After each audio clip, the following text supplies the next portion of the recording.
Assalamualaikum warahmatullahi wabarakatuh.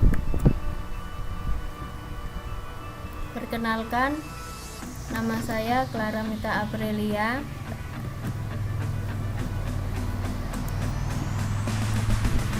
Dari kelas SKB 17D2, mata kuliah Audit Sistem Informasi. Langsung saja, pengendalian internal dalam audit sistem informasi.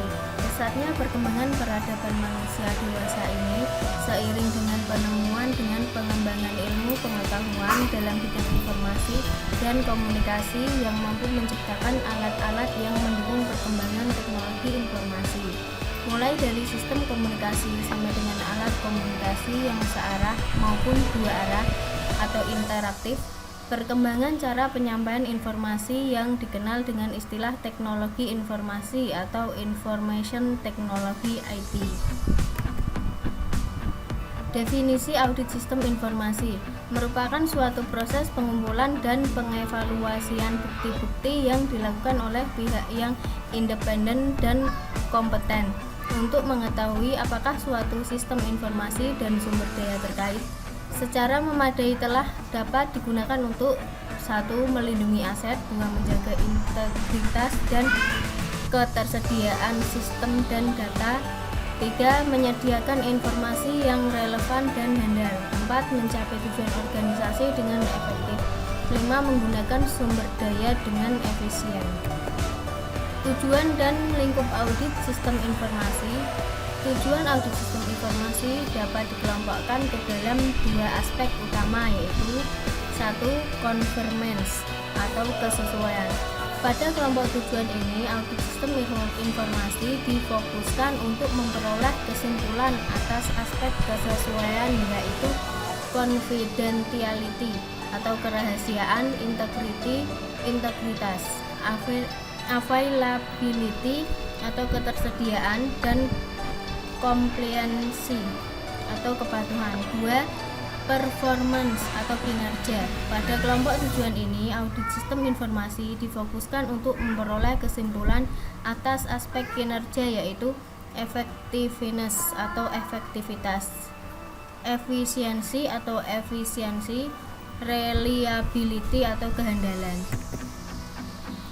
Ada tipe dan jenis audit. Tipenya yang pertama internal auditor, yang kedua external auditor, yang ketiga government auditor, yang keempat fraud auditor. Jenisnya yang pertama operasional audit, yang kedua compliance audit, yang ketiga project management dan change control audit, yang keempat internal control audit, yang kelima financial audit, yang keenam fraud audit. IT auditor merupakan proses pengumpulan data evaluasi dari semua kegiatan sistem informasi dalam perusahaan sehingga menjadi seorang auditor IT untuk tidaklah mudah karena harus bertanggung jawab terhadap gagalnya pengembangan sistem informasi yang menyebabkan kerugian serta menuntut kedisiplinan kerja secara profesional.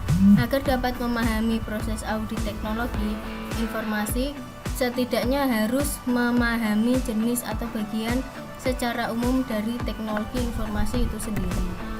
Tahapan audit. Subjek audit, tentukan identifikasi unit atau lokasi yang diaudit. Yang kedua, sasaran audit, tentukan sistem secara spesifik, fungsi atau unit organisasi yang akan diperiksa. Yang ketiga, jangkauan audit, identifikasi sistem secara spesifik, fungsi atau unit organisasi untuk dimasukkan lingkup pemeriksaan. Yang keempat, rencana pre-audit. Yang kelima, prosedur audit dan langkah-langkah pengumpulan bukti audit, prosedur untuk evaluasi.